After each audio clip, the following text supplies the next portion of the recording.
kidding me? This is Sideways Talk with Riff Johnson. Go get him, Mr. Riff. I'm falling sideways under your days.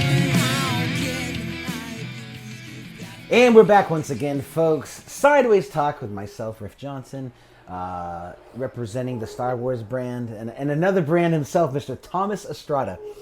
How you doing, man? Man, good. Good to be here, man. Good, Thanks for having me. Excellent. I'm so excited about this. To be fair, and we were just talking about this, I've been watching Miami Vice, like the old school Miami Vice on Tubi, for like a whole season recently. So I did say the Eric Estrada thing on accident, but it's not. It's not. And you've been having that most of your life, I'm sure. Oh yeah, Eric Estrada with chips. I mean, that's probably the question I've been asked probably the most my entire life, is any relation to Eric.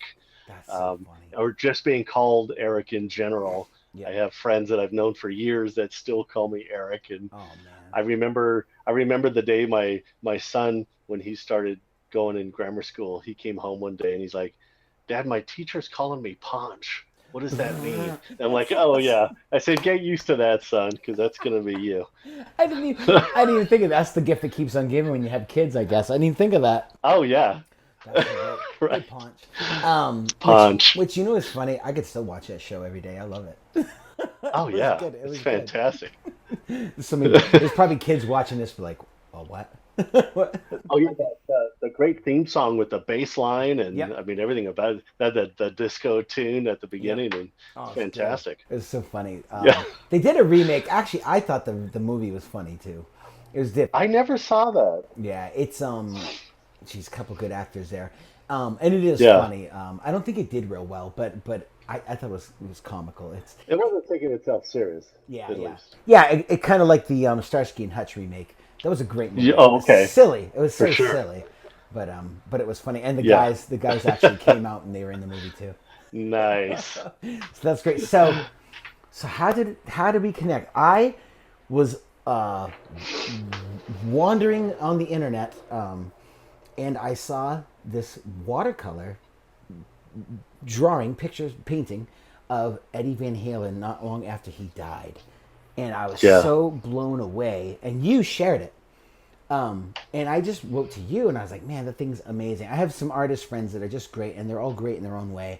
And there was something special about that. And I just kind of reached out. I mean, for he's been gone for a couple of years anyway. Yeah, yeah.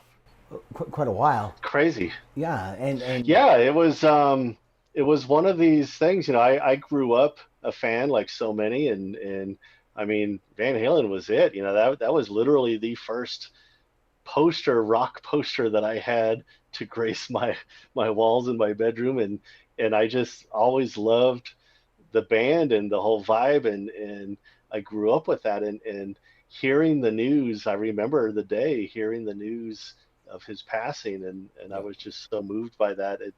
And as an artist, it's sometimes one of those things, inspiration comes in different ways, and whether it's joy or sadness or what have you. And I remember just taking out a piece of watercolor paper. It wasn't very big, actually. It was quite Right. small, maybe 8 by 10. But I just did that illustration just kind of spontaneously as my reaction to hearing about him passing. And I wanted to capture my memory of him and the vibe and the feel. And that was that piece that I did. And it was just kind of unexpected. And it didn't take very long. And it's one of those few that, again, as an artist, you're not always proud of everything you do. Mine usually lasts about 10 minutes where I really like something to I absolutely hate it. Right. But that piece in particular is one of those that I'm still very proud of. And so, because it was just, trying to capture the essence and I don't know, how well I did on that, but it's one that I still really like. It's so good. I just now pulled it up. You can't see it from your perspective, but I just covered my screen. Nobody cares. They don't see me. But I just pulled it up, and it's sitting right beside you right now. Dude, it's like, it's funny. Some of my artist friends, I got a great friend from New Hampshire. Her name's Kathy Sullivan, and she's done some stuff like Stevie Ray Vaughan and different people, and it's like a colored pencil thing, and I can just stare at it. That's cool. This is like Yeah. literally one of those things. I'll share you her stuff too, because she's just amazing. That's awesome. But in a different way. That's the great thing about Yeah. your interpretation, you know? Yeah, you can have 100 different artists and just get 100 completely different takes on the Yep. same subject. That's Yeah. what's cool about it. Yeah. I literally saw that in my buddy Justin Pacey. He's in New Hampshire, and he was just a big fan, and it hit him hard. And I bought him one of those. So I think I got two That's from cool. him. So I sent one to him. Wow. And he That's was awesome. just like, he was just blown away. It was just what a cool thing, and what a weird way to meet somebody. And Yeah. and since then, I mean, I've learned that you've done all kinds of stuff. Now I'm trying to look for some of your other pictures here. It's been a really interesting career so far. I started, like a lot of artists, I grew up just doing artwork, and I was always in the class. I was on the yearbook staff, and I drew on everybody's textbooks. You'd have the brown paper wrapper that you would put on your books, and I would always draw on the book covers. And that was just the thing that I did my whole life growing up, was just artwork. That was one of the few things that I was decent at. Yeah. And so I just that has always been my passion, is drawing, whether it's, various things. I'm kind of all over the place, but I'm a huge music fan. I just love so many different types of music and artists. And so I often will draw a lot of that kind of thing. Yep. And I eventually got into animation back in '97. Yeah. After growing up drawing, I didn't even really know at the time that that you can make that into a career. For one thing, I didn't think I was good enough at it. And this was before the internet, and so you couldn't just look up jobs and how to get them. You had to know somebody or find some way of doing it. And so after high school, I didn't go to college. I don't have any formal training. I didn't go to art school. Art to me at that time was just something I did as a hobby, something just for fun, because I didn't think I could actually make a living doing that. So I did artwork just for friends. I would paint murals on the weekends, in people's homes and that kind of thing. And I eventually ended up meeting, it was my wife's cousin, Larry Flores, was a Disney animator that we met at a family function. Oh, wow. And I found out there's a guy here that's a Disney animator. So I was like, oh my God, that's so cool. And so of course I wanted to go meet him, being an aspiring artist myself. And Larry was just the greatest guy, because he kind of took me under his wing and started helping me. He was working at Disney, this was in California in '96. And he was working on, I think he was working on Pocahontas at the time. And he's just started helping me, doing the right things, pointing me in the right direction, that I can get my foot in the door in animation. And at that time it was hand-drawn animation. We were still drawing on paper with pencils and the whole thing. Wow. And Larry was helping me learn the basic entry level, which is called in-betweening. In-betweening sounds like what it is. You literally are drawing the iterations, the in-between drawings of what the supervisor gives you. So they may give you drawing number 1, which might be a character this way, and drawing number 10, the character is kind of this way. And you flip those pages together and you do the in-between drawings. That's what the assistant animator would do. And so he was teaching me how to do that, at the same time helping me develop a figure drawing portfolio, life drawing of animals and people, because that was the thing that studios want to look at first. Because they know, like a lot of us artists know, that's a really difficult thing to master, is drawing really good people and animals. So he helped me put together a good portfolio and taught me to do the in-betweening, because that was going to be the test that they would give you if you made it over the first hurdle of your life drawing portfolio thing. Wow. So I ended up, I did apply it to Disney in '97. But at the time, they were just kind of finishing up a film. They finished Hercules, so they weren't really hiring anybody at the time. They said, hey, we like your portfolio, but come back in a few months when we're getting ready for the next film. So I was kind of bummed. But down the street from Disney in Glendale was the new studio called Dreamworks. And they were making their first film their first animated film was called The Prince of Egypt, was Yep. this Moses movie with Val Kilmer, so many other people in that film. And so I went down to that studio. And it's funny because, I didn't come out of art school or college. I was literally working in pest control at the time, Oh wow. killing bugs for a living. This is what my occupation, and so I literally drove there in my pest control truck. I was working that day, Yeah. and back then, DreamWorks used to be in a really small office building on the back lot of Universal Studios. Mhm. And so I drove up to the back gate, and they had this guard shack there with a big gate. And I remember that day I pulled up, the guard looked out of the guard shack and he saw my pest control truck, and he just opened the gate to let me in.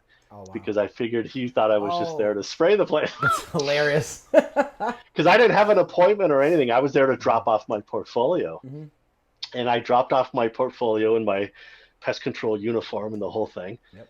And I ended up getting a call a few weeks later, and they said, "Hey, we like your drawing stuff. Come in and take the in-between test that I was learning." So I did this test, and I ended up landing my first professional gig working on The Prince of Egypt in '97. And I was just so blown away. I couldn't believe that I was going to get paid to draw for a living working on this major movie for this studio. And it was just such a dream come true to be able to do this. And it just kind of launched the career from there. I remember that being at the time too. It's kind of like Disney and DreamWorks, whatever, have always had certain movies where it's like, oh, this is kind of a never been done or a different way approach. I remember the Beauty and the Beast, the dancing scene was always just, it was like this kind of computerized generated, it was had the CG background with the hand-drawn characters. And it looked like a camera was swooping in and doing all this stuff, and it just the kind of innovation. I remember Prince of Egypt having something similar, it's a bit of a different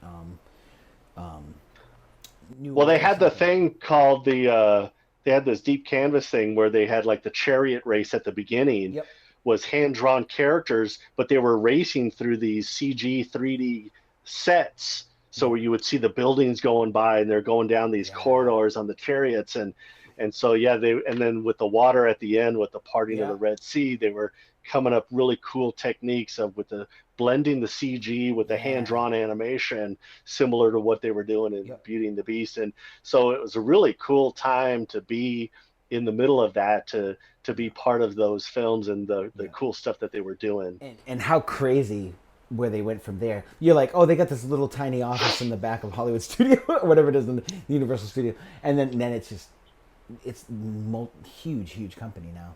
Oh, they built this sprawling campus. We ended up moving into there after Prince of Egypt. We got on to their second film was The Road to El Dorado, and by this time they built this huge campus in Glendale, and it's got a river rolling through it, and the koi fish, and it looks just like this big, beautiful mission style. It almost looks like a university when you're in there, with multiple buildings and the water fountains, and it's such a really cool place. And so we went to there on that next film, and so I stayed with them for a while.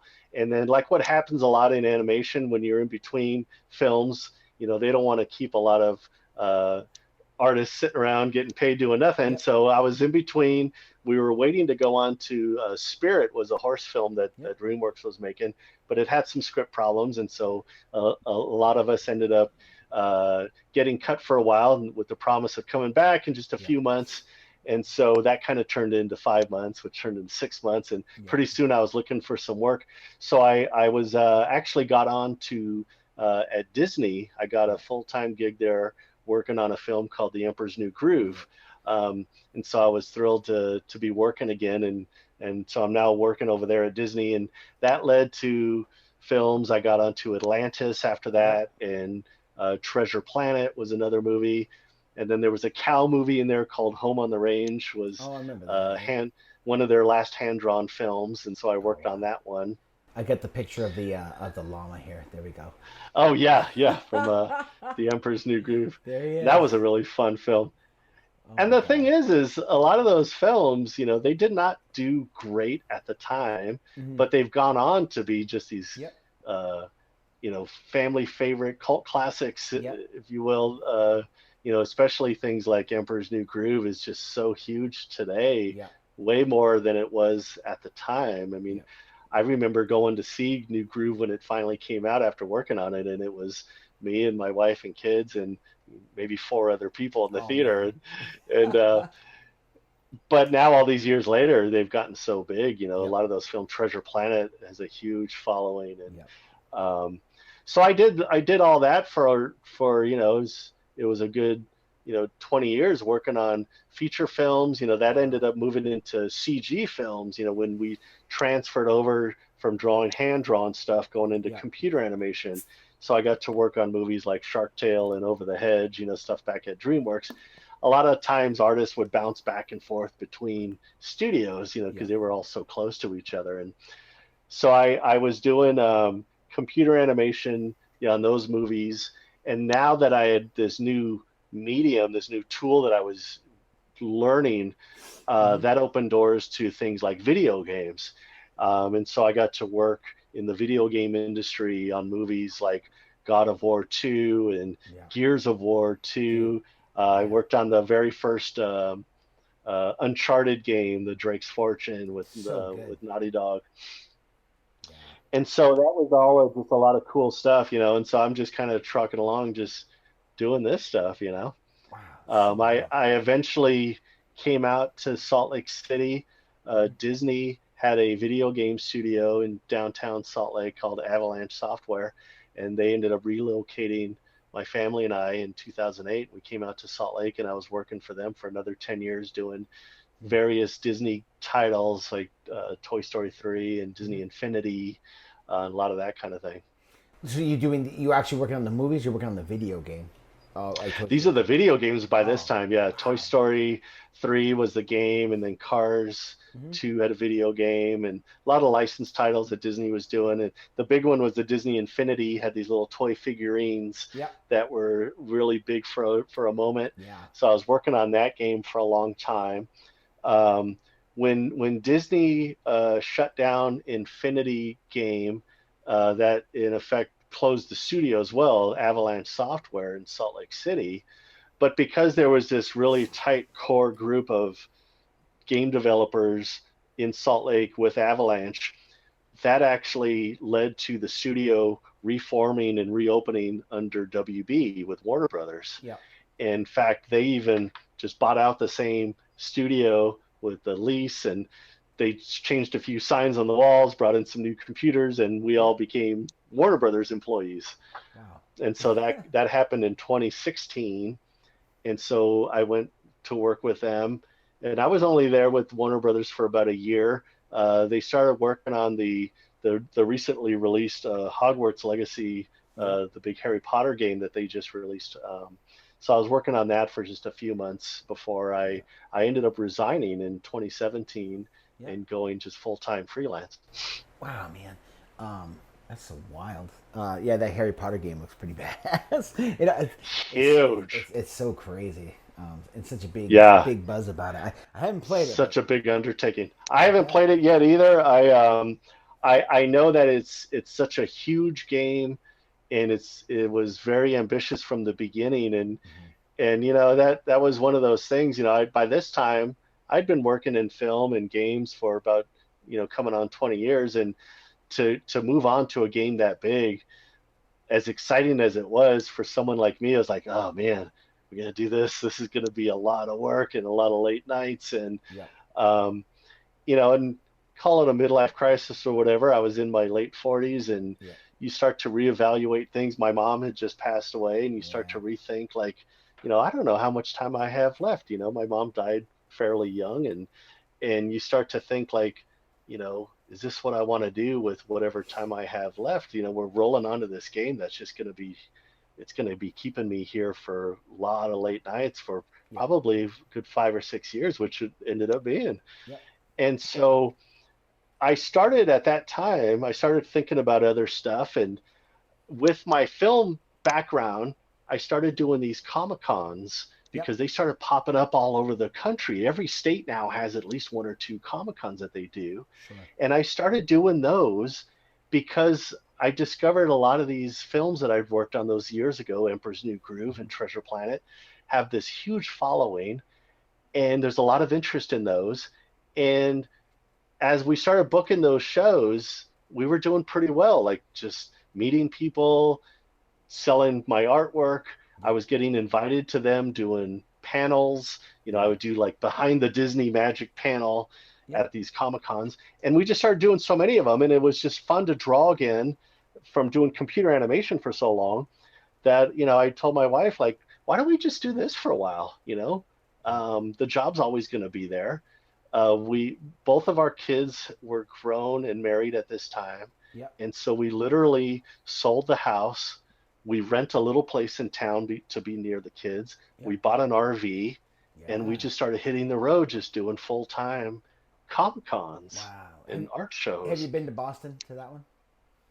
Not yet. Okay. We haven't gotten too far out east. We're slowly making our way out there. But it was the thing was funny is I didn't realize that was a thing that I can do full time, is just doing these shows and making a pretty good living with it. And in fact, how it happened, we were at a show. I think we were in Oklahoma doing a Comic-Con, and I ran into Bob Camp. If you remember, he's one of the co-creators of the old Ren and Stimpy cartoon. Oh wow, jeez. And Bob Camp was there doing a guest appearance. And at this time, I was still purchasing my booth, purchasing everything to get into these shows. And he came around because we know a lot of the same people from animation. Yeah. And he came by to say hi. And I'm talking to Bob, and he was the one that clued me in. He kind of leaned in at one point and he says, so what are you getting to be at this show? Like, what did they give you? I'm like, what are you talking about? He's like the booth, did you get a hotel? I'm like, no, I got all that stuff that I usually do. Yeah. And he kind of shook his head and he's like, you've worked on all these films. I was advertising the stuff that I had done.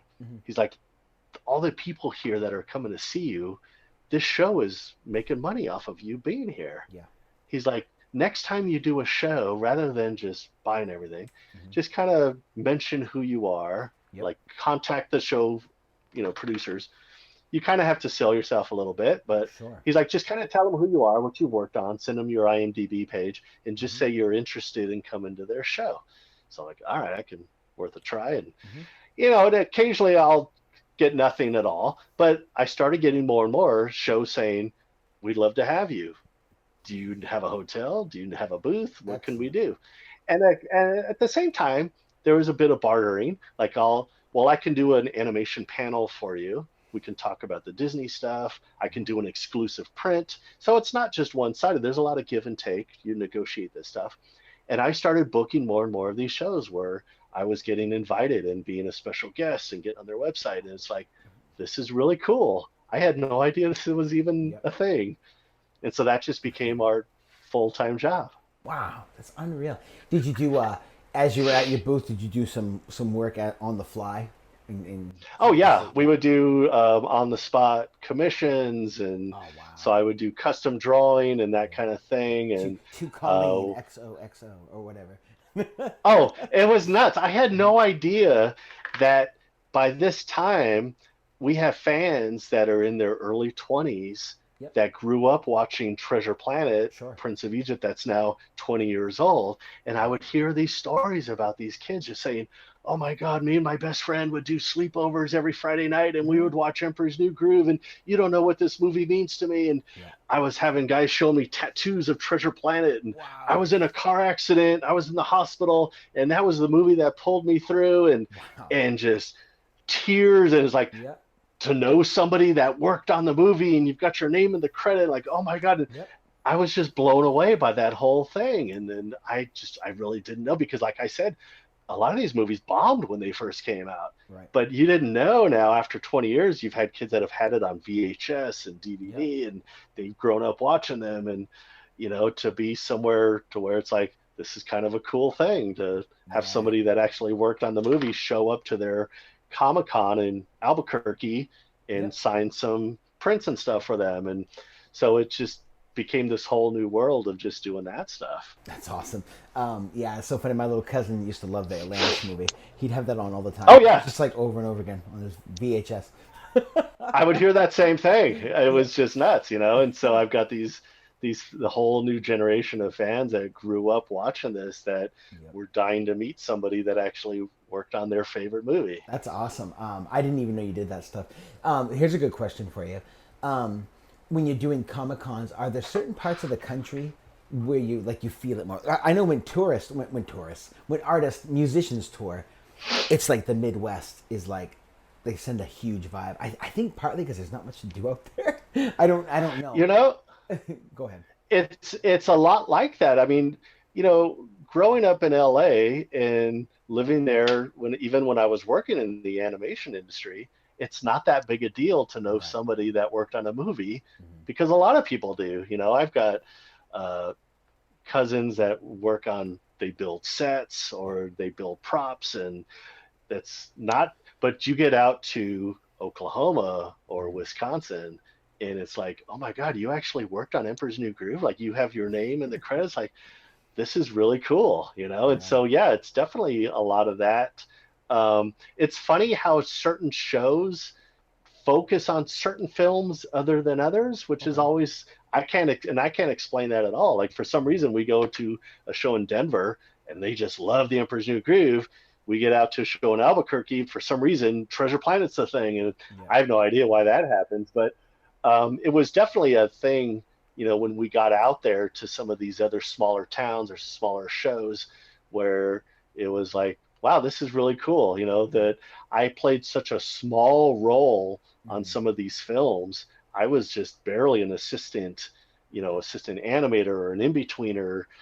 Um, you know, you have to wait quite a while to see my name in a credit on one of Yeah. these films. I'm nowhere near the top, but just the fact that I have my name on the credit, Mm-hmm. just the fact that I've worked on these films, was a really cool thing, you know. And so it was happy, you know, I was happy to meet the fans and talk about Yeah. what it was like being there, um, and I was just so appreciative of that. You know, to me, it was just, you know, how could you not love this? You know, when you've got people lining up that want to Yeah. have you sign their DVD. They were bringing stacks of VHS and DVDs Yeah. for you to sign their old Prince of Egypt copy. Yeah. You know, Yeah. That's cool, man. That's awesome. What a trip, right? yeah, for It sure. is amazing. When we were just out in San Francisco a couple months ago, and I played a show right at the Ghirardelli Square, and there was a lot of folks from India, like just tourists, you know, just seeing San Francisco. And this lady's like, "Will you take a picture right in the middle of my set? Will you take a picture?" Of that? I'm like, "Ma'am, I know I look like I'm not Ed Sheeran, but I love it. but it's just so, you just never know, you know. Someone could just be like, It's just such a trip. You never know where it's going to go. I mean, right before the pandemic, I had a this little mom and pop Disney store Mhm. in Germany. It was in northern Germany. I forgot Yeah, the name of the town. yeah. Contacted me. They said, "Can we book you to come into our show Oh wow. and do like a guest appearance, a signing? Maybe you can bring some of your stuff." And they literally bought tickets for my wife and myself. Okay. They had us booked in the hotel. They were going to sponsor the entire thing. And it was literally like a week before everything went to hell with the Oh. pandemic. But it was Oh. like, I don't even know how they found me, but they Yeah. were going to pay for the whole thing and have me come out Oh because they were man. so excited to have somebody that worked on these movies Yeah. to do this little appearance in their shop in Germany. And it was just stuff like that where it's like, this is so crazy, you know? Yeah. Like, do you realize how little I worked on these films or what a low Yeah. man on the totem pole I was? But like, no, you worked on the movie. Like that's Yeah. something. Yeah. And so it was just kind of nuts how that stuff happened. That's cool, man. I wonder. I have yet to do any international travel, which I hope to at some point. From other fans, it's just wild. My friend's band in Massachusetts, they have a top 5 song over in like in Europe somewhere, and they just got back from a tour. I'm like, that's so crazy. Touring with So another cool. band, it just like sold out stadium stuff or something like that. I'm like, that's Who's just so. that?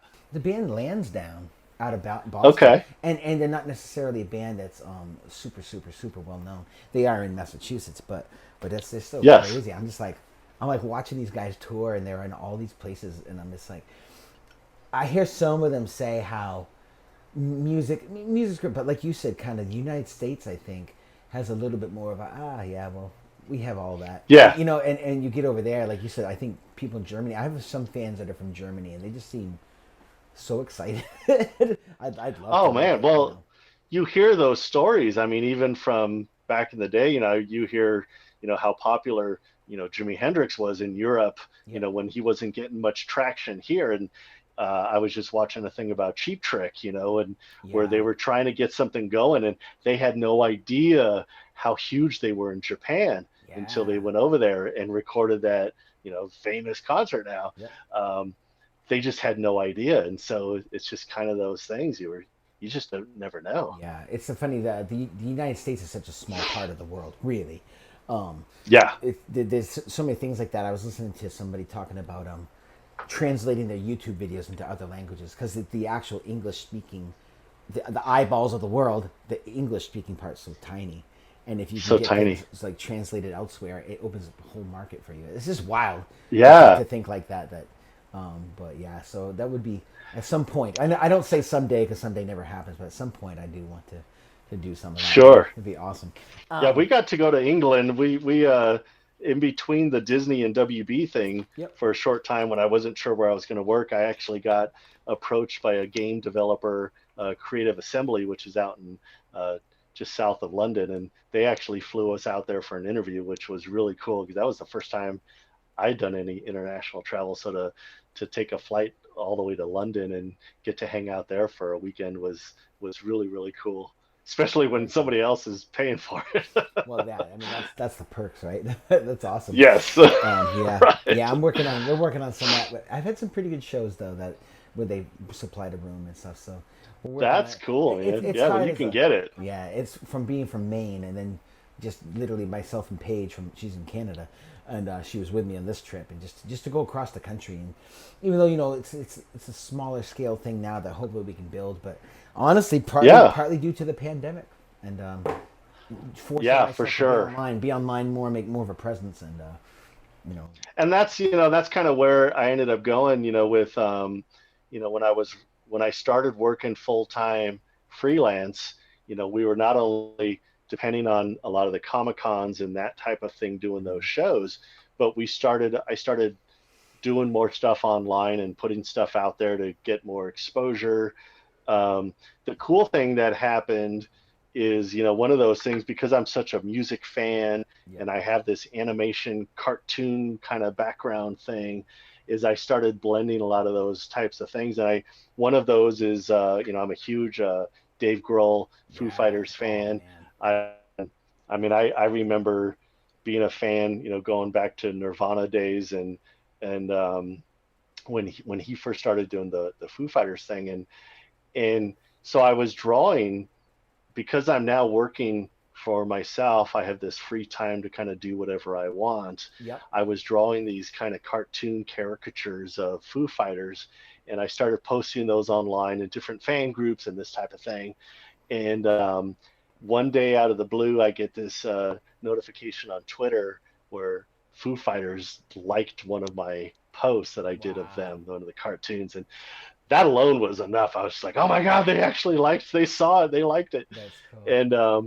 and then I get this couple days later, Foo Fighters are now following you, and now I'm just like, no way, like this is huge. Like I'm running around the house screaming, Foo Fighters are following me on Twitter, and then a couple hours later, I get this private message pops up, ding, Foo Fighters. I'm like, oh my god, like now I'm thinking like somebody's pulling my leg. You're like, this is a scam. So I'm looking, I'm like, no, there's the blue check, they have 3 million followers. They're messaging me. I open up this message and they're Yep, like, hey, this is Foo Fighters HQ.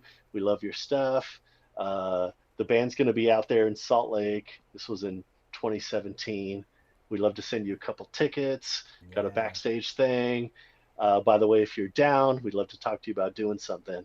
And I'm just like, oh my gosh, I'm like mind blown. yeah, yeah, So I ended up, we went to the show, which was really cool. We got to go backstage, see some of the band guys, and then I'm in touch with their management, and they're talking about we've got this festival Dave's putting together in San Bernardino in 2018 mhm, called Cal Jam, and it's yeah, kind of a takeoff on the old Cal Jams from the 70s. yep, Remember they used to do those with Black Sabbath, and there was different bands that they did a series of those Cal Jam shows back then. Yeah. Well, Dave wants to kind of bring that back, and they have the thing with the old school font with the rainbow, and they did one already the previous year, so this is the second one they're doing, Cal Jam 18, and they wanted me to do some stuff for them, and they said, we like your style because it's kind of Mad Magazine, Rat Fink, kind of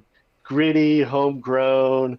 They said, we have these, it's going to be a 3-day festival, so there's going to be campers and motorhomes and people hanging out, and they said, we had this idea with this old school, like nasty old Winnebago, something maybe with the band, like hanging out of the window, jamming. I said, what if we put the band up on top of the RV, the Winnebago, and we'll have it just tearing down the road, and we'll do it up to this Mad Magazine Rat Fink style. And they're like, oh yeah, we love that.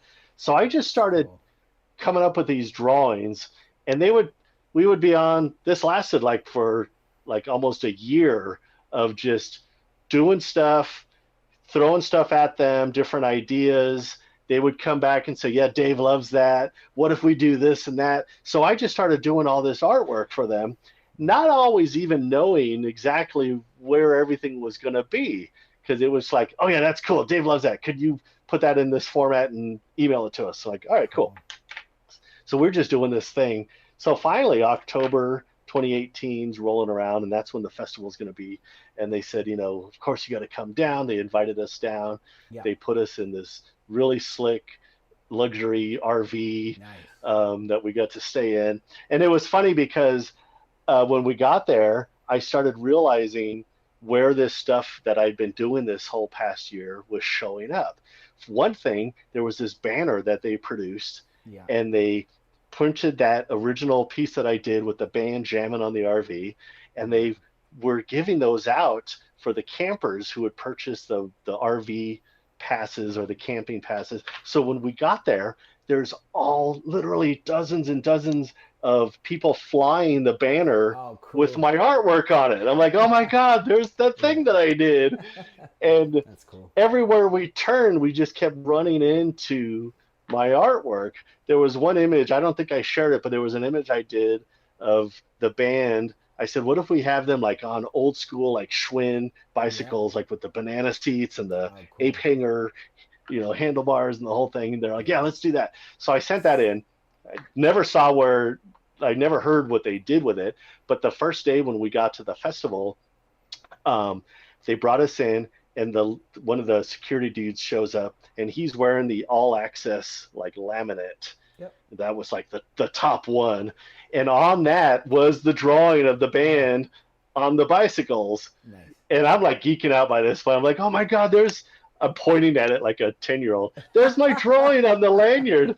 Dude, that's amazing. And the dude's like, yeah, man, that's why you're here. I'm like, well, I didn't know it was going to be on that. That's cool. Did you get one? Did they give you one? No, never got one. Of course not. It's all in here. They had to check the list, and I got a pass, but it wasn't nearly at the top of that list one, the all access one. Hilarious. But one of the other things they did is I did these caricatures of the band, and they literally made them into life-size standees, and they had an actual Winnebago there on site at the festival, and they put the standees in the windows and on the doors of the. And we came around the corner and we see this Winnebago, and there's just this line of people taking photos with these cartoon Dave and the Foo Fighters cartoons all plastered all over this Winnebago.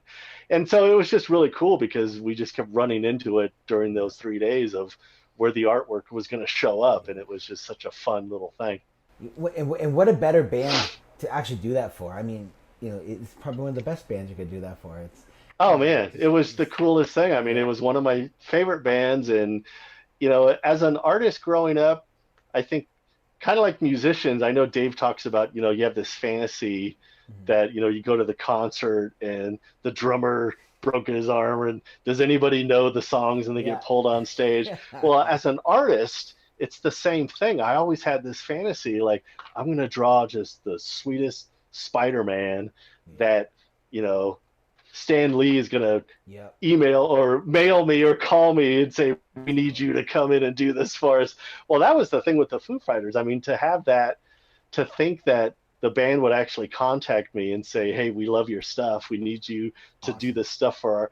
That's was at the level of that. It was just such a mind blowing. Like, I can't believe I'm here now, hanging out, doing this stuff, and I'm seeing the stuff on merchandise and on the Winnebago and the banners. It Yeah. was just surreal.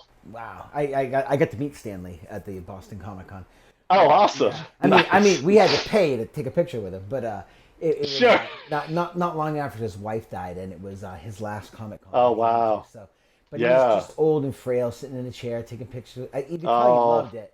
I was just like, "Stan, you're my hero," and he's like, "Thank you." He's just, it was, Oh, yeah. what a cool thing to.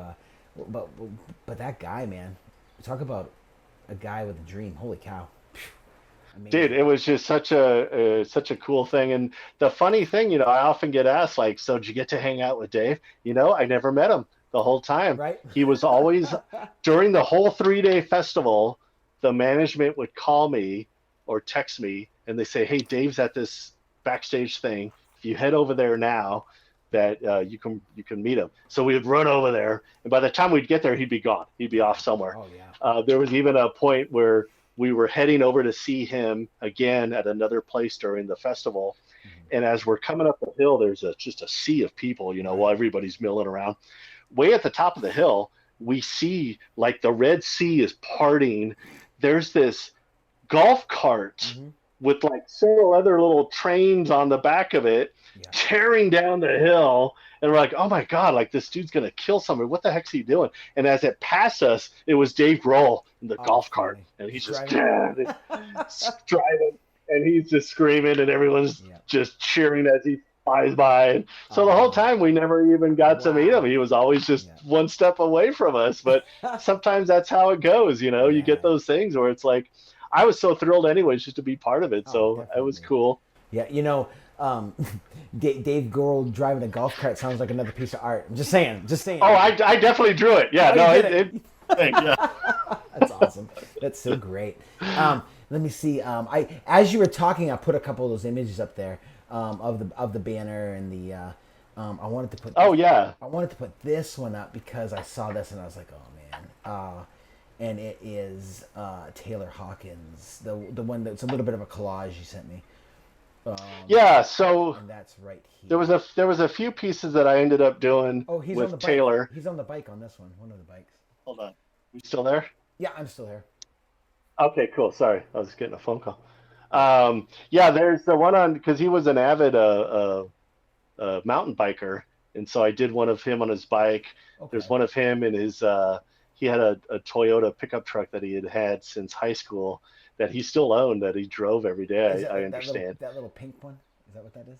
Yeah, yeah. So I Pink did red. that. That's cool. So I've been doing different stuff of Yeah. all the different band members, but um, with the Taylor stuff especially. So a lot of people know, Taylor had various side bands that he would do when Foo Fighters weren't touring, because like these guys, as I'm sure you know, could never stop working. Sure. And so when Foo Fighters would be on a break or hiatus, he would often join his Yep. various side bands, and one of them was Chevy Metal.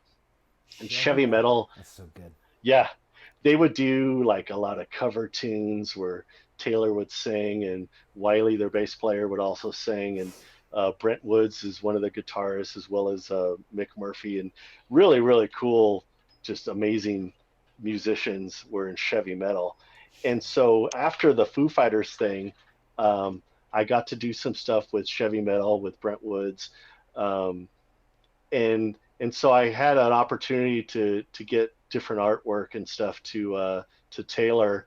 There's one in that collage actually. Yeah. There's a piece there where he's kind of kneeling down, pointing at the Oh, camera, when he was singing, yeah, right there. Yep. and he actually owned the original of that. One of the guys that I knew was able to give that to him, and which I was really thrilled about. And but then after Taylor had passed, Yeah. um, I got contacted by one of the Chevy Metal guys. There's an image in there of just the three. It's like a black and white, and Taylor's playing drums, and the two guys are up front. That's Mick Murphy and Wiley with Chevy Metal. Um, One of the guys from that band contacted me after Taylor had passed, and he showed me that screenshot of that image of the three guys in Chevy Metal band. Yeah. And he said, "Hey, do you have a copy of this image?" And I had forgotten about it because I'd done that one quite a while ago, and I didn't think much of it. And I said, "Yeah, I think I have a scan of it somewhere." And Mm-hmm. he says, "I'd like to get a copy of it." He's like, "Because Taylor owned the original."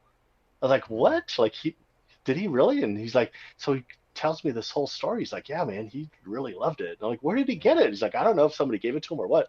He's like, "But he had it framed Oh, in wow. his home studio, and he was really proud of it. He wanted to make sure it was in a really predominant spot so when people walked in, they would see it." And man, I was just so touched by it. Like I had no idea that he owned that picture, that painting, the original.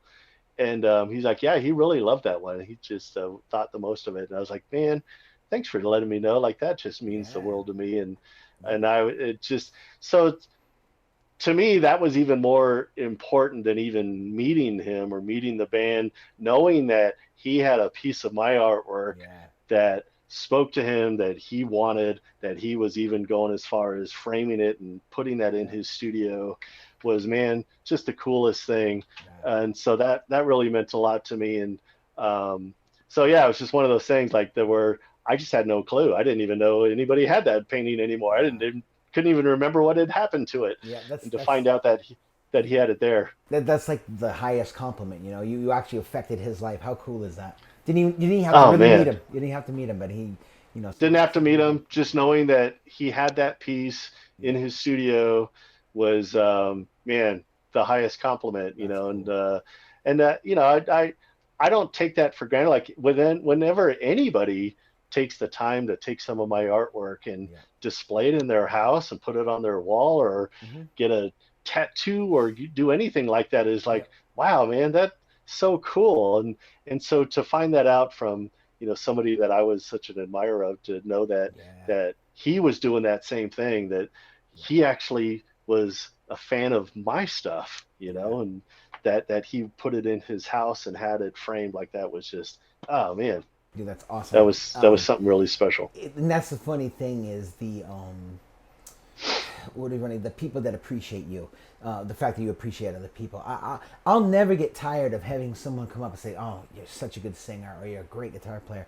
That kind of Oh stuff. yeah. It's not that I have to hear it for an ego. It's just it's so nice that someone actually appreciates that, and Yeah. they think to even let you know. Some people will appreciate it that private, but it's so nice of them to take the time to come up and just be like, that's so great, or this song, or like you said, this piece of art, or this, or that movie that you had a part in, affected Anything you our, create, yeah. yeah, to know somebody Yep. enjoyed it, or that it meant something to them. I mean, man, what more can you ask for, Yeah. than something like that, to know that Definitely. you had that type of meaning or something like that in somebody's life. Yep, definitely. And I mean, and obviously, making a monetary things from that is helpful because you can continue to do what you love to Oh, do. absolutely. That's the big help. Absolutely. To Yeah. continue that and to pay the bills. And I Yep. mean, again, what a joy and opportunity Yep. to be able to do something that you love and to Yeah. actually make a living from that. I mean, that's Yeah. just a dream come true, Yeah. It's so crazy.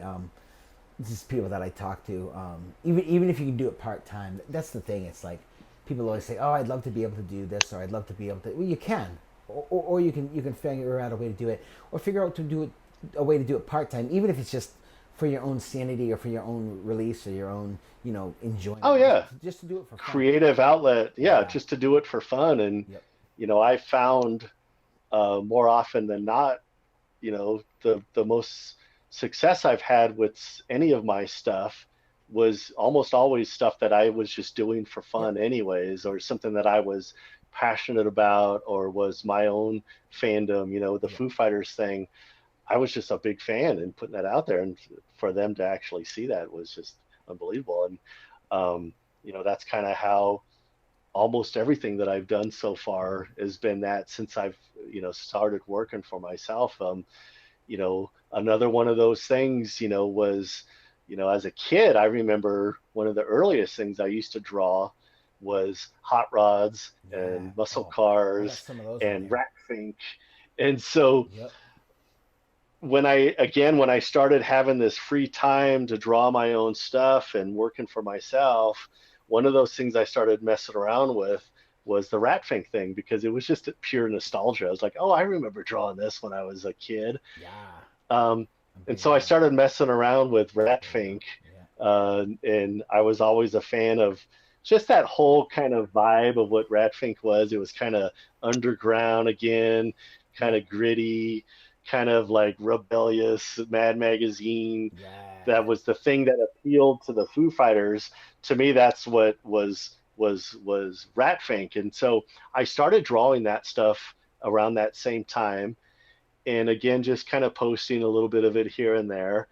And I got introduced eventually to the widow of Ed Roth, the Ed Roth being, the creator of the Rat Fink and Yep. being such a pillar in that era and that genre with the hot rod stuff.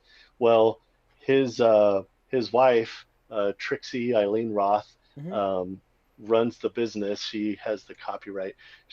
They actually I got in touch with her, and again, I just showed her some of my stuff. I told her what a fan I've been for my whole life drawing this Yeah. stuff, and so I actually got.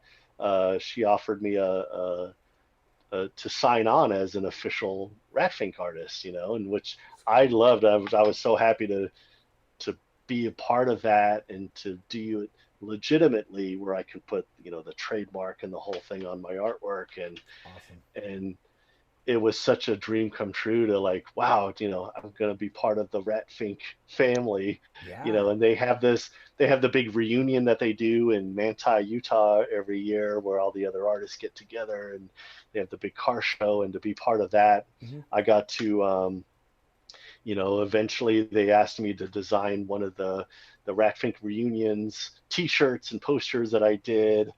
Um, I did recently. There's an image in there. I did the Ratfinkopoly, the only official licensed Ratfinkopoly board Yep. game that I Oh, that's designed and cool. illustrated, Yep. that they have on the ratfink.com, which was another big, just a cool thing for me to do. And so I started doing that stuff, and boy, that thing just exploded. Wow. Again with social media, I could post one of these hot rod designs. They have these huge, car groups. There's groups for everything on Facebook. Sure. So I was joining these groups of muscle cars and Mopar and Chevy and Ford and all those, and posting some of those work. And that just took off where, people started contacting me like, hey, can you make my car into a Rat Fink art kind of Nice. thing? Yeah. And so I started taking commissions where, and it's just it's a cool thing because you have a lot of fans that know Rat Fink that have hot rods or classic cars Yep. that would have never been able to get theirs done, with Ed Roth not being around or with some of those other artists not being around, so that that they can have that opportunity to have somebody who's a licensed Rat Fink artist that can create a piece of artwork that's their own car, and Yeah. turn it into a Rat Fink art. Um, just became such a huge part of my job now, not only now traveling to Comic Cons, but now we started booking car shows from all over Oh the yeah. country Yep. where we can set up a booth and I can do Rat Fink art. Um, and then because of my animation background, I was able to combine things like caricatures and cartoon caricatures of. Mm-hmm. So now I can not only do the hot rod, but I can do a caricature of the person, the owner, Yeah. and make them into a Rat Fink character with their own car. So cool. And so kind of opened doors to where I was getting gigs for not only, regular people, but I was getting gigs with various celebrities, or Yeah. different car builder people, I got to do some stuff recently with Danny Coker, with Count. I did some stuff with Adam Carolla. He's a big car guy, and I got a gig recently, which I was really thrilled about, with Michael Anthony from Van Halen. I got that one right here. Wait a minute. Oh, Bam! nice. Oh my God, I saw that and I was like, no way.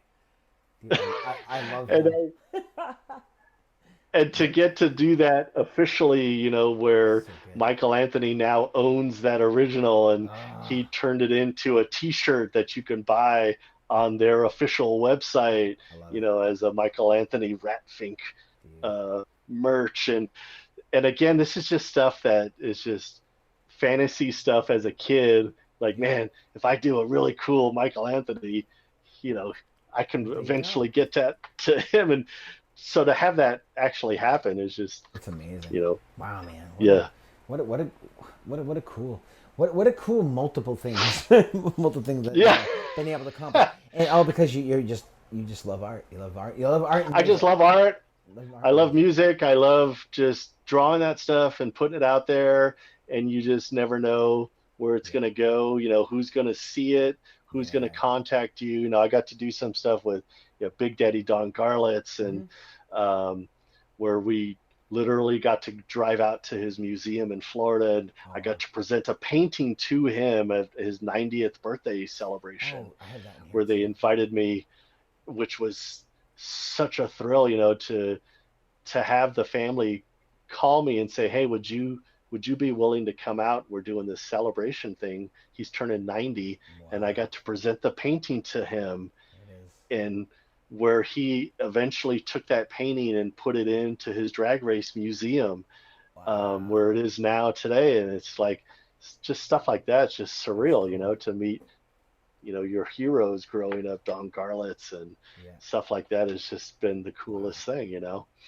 Um, I did a gig recently with Ricky Rackman. Remember Ricky from the Headbangers Ball on Oh. MTV? Oh, wow. That's a throwback. Yeah.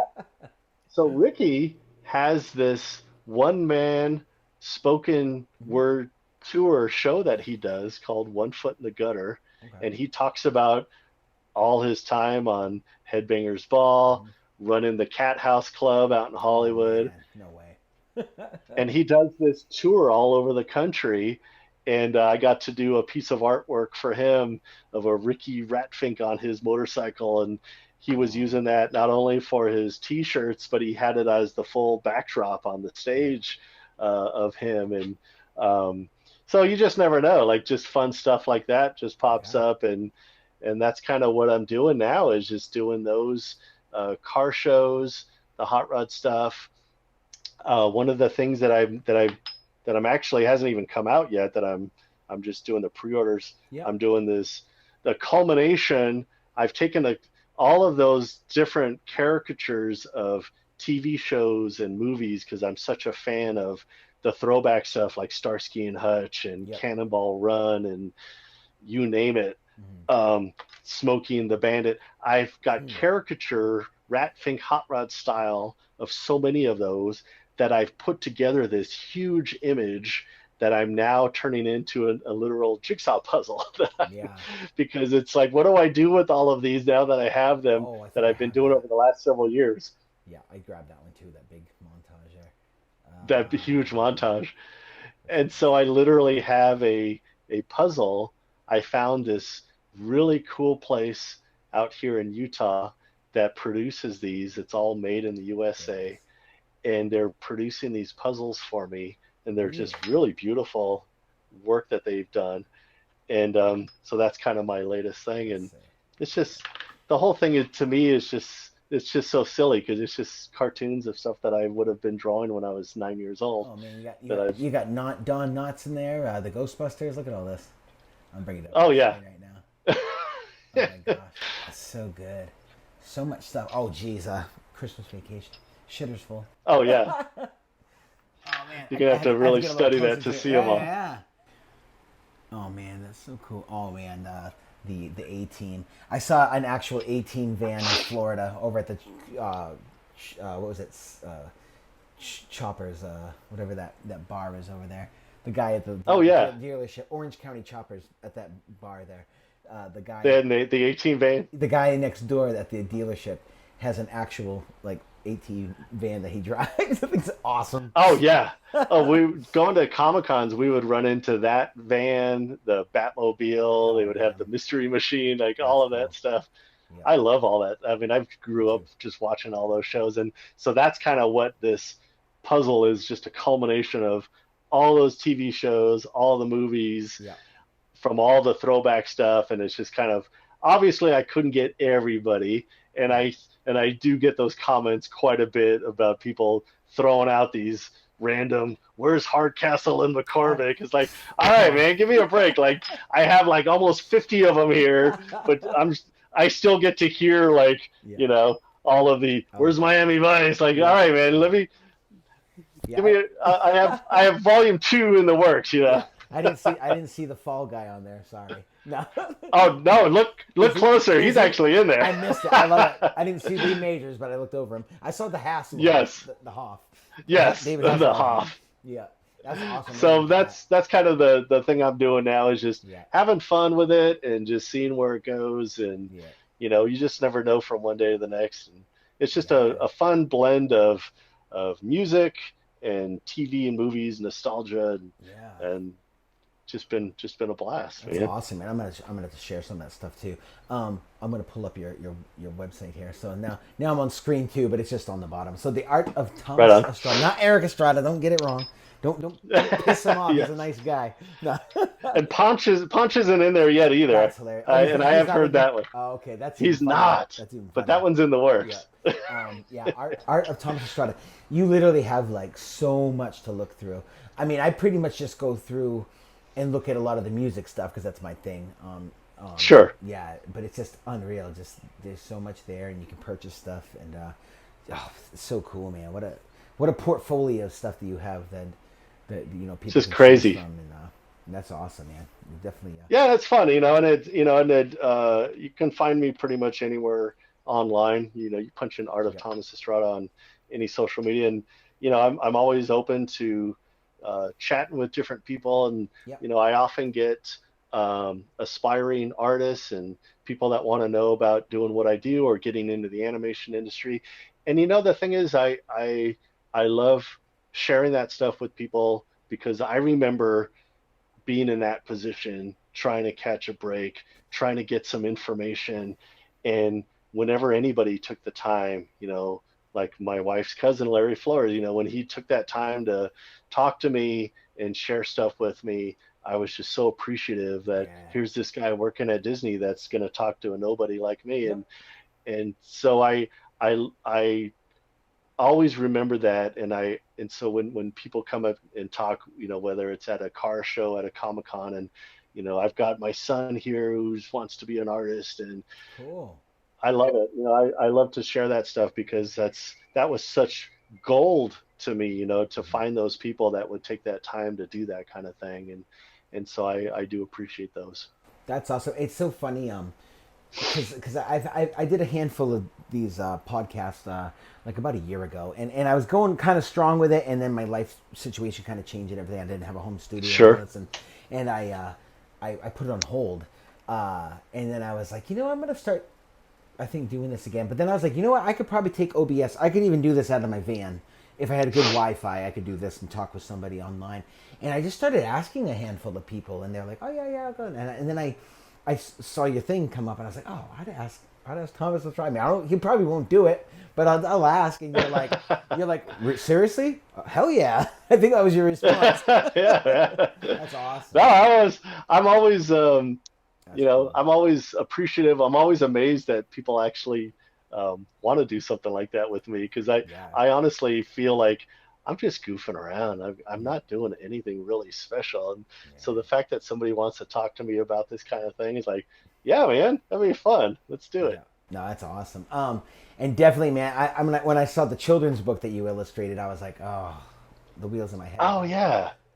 We hadn't talked about it, there's a book, creepy. There's a book called The Weird Thing. Yeah. And it's on Amazon. And The Weird Thing, it's a short story by a local writer here in Utah that I've known from the local Comic-Con. She Yeah. contacted me with this story, and I was just so taken by it. I was like, man, this is awesome. Like, how did you come up with this cool idea? Yeah. And so we ended up working on that together. And it's just it's an independently published thing that she has available now on Amazon. And yeah, it was just a cool thing to be a part of. I'd never illustrated a children's book up to that point. That's And cool. so it was a fun thing to do. And so, yeah, you have to check that out. Yeah. Jessica Marie Nichols is her name. She's the writer. Yeah, But cool. yeah, that's a fun thing. Like doing what I'm doing with freelance, I just never know what new stuff is going to come up, whether it's doing a children's book or a CD cover or poster or T-shirt, and it's from all over the place. I get different bands or different celebrities or different types of people.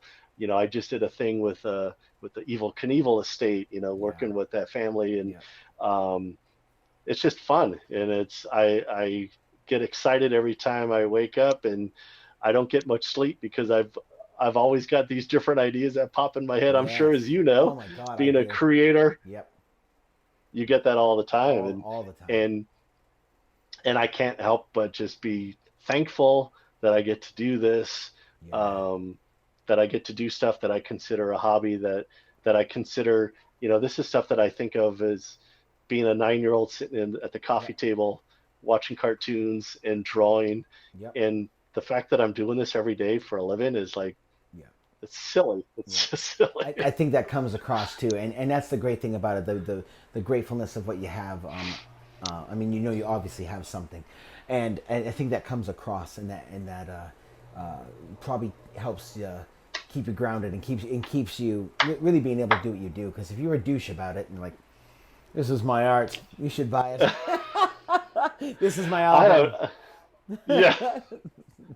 But it's funny, I mean, you get those people, I see that a lot with you, and, you see certain of those people, Dave Grohl, that just seems to be genuinely enjoying what they're doing.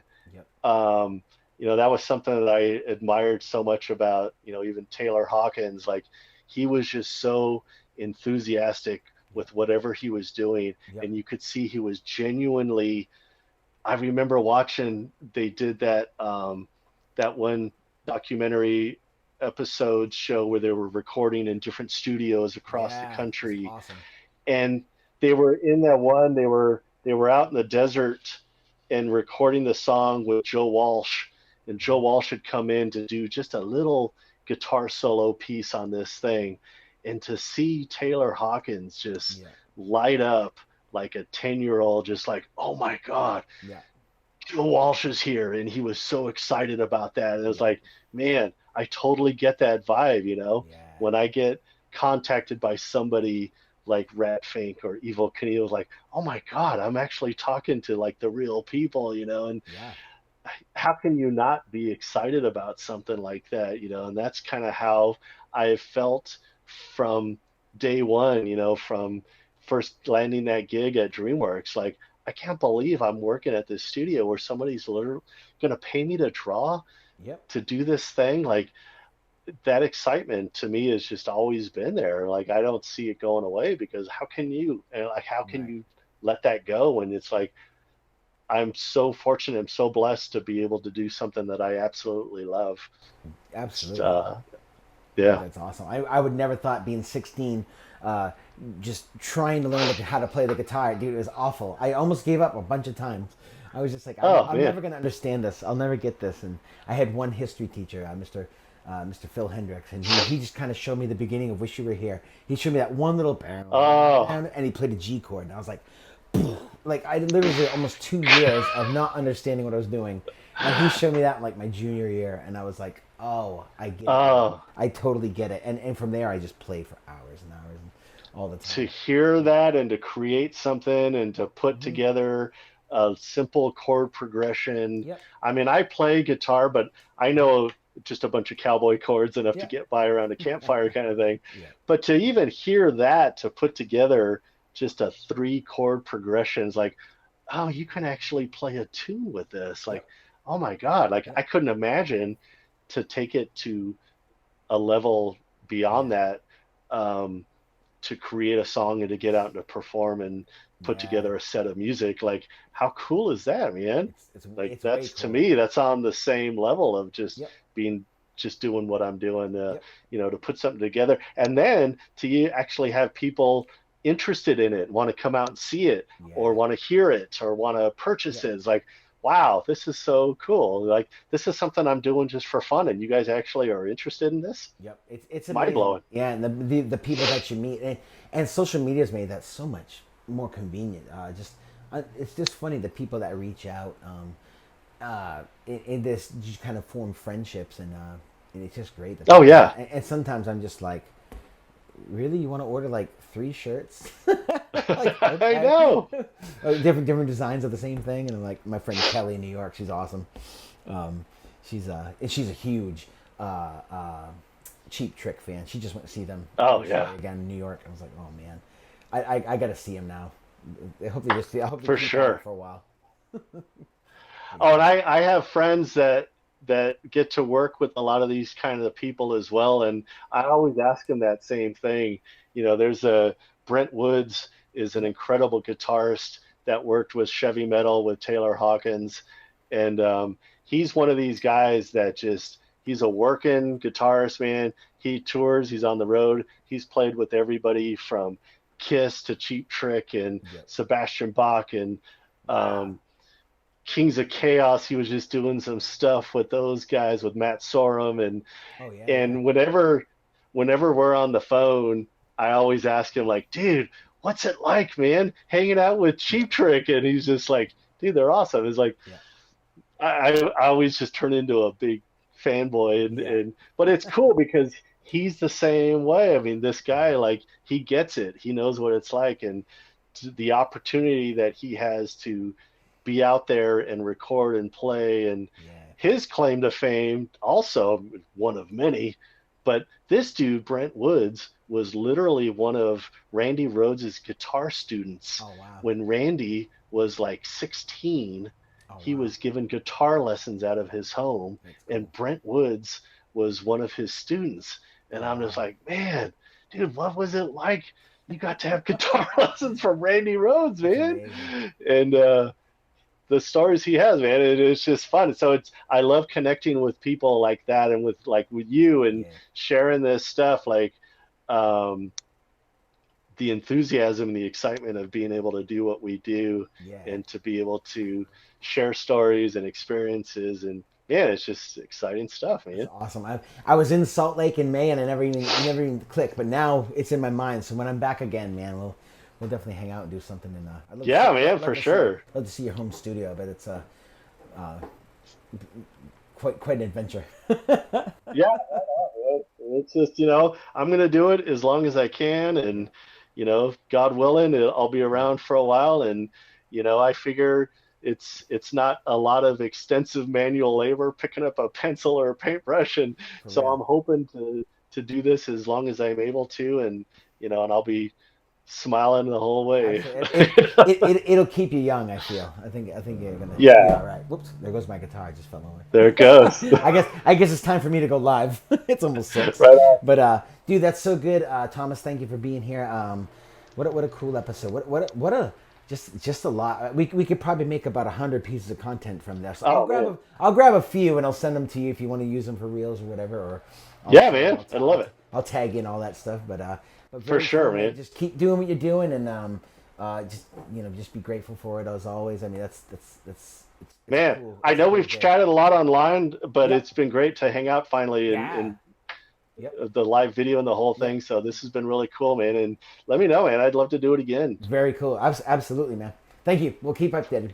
Right on, man. Peace. Take it easy. Where's the damn button? I'm falling sideways.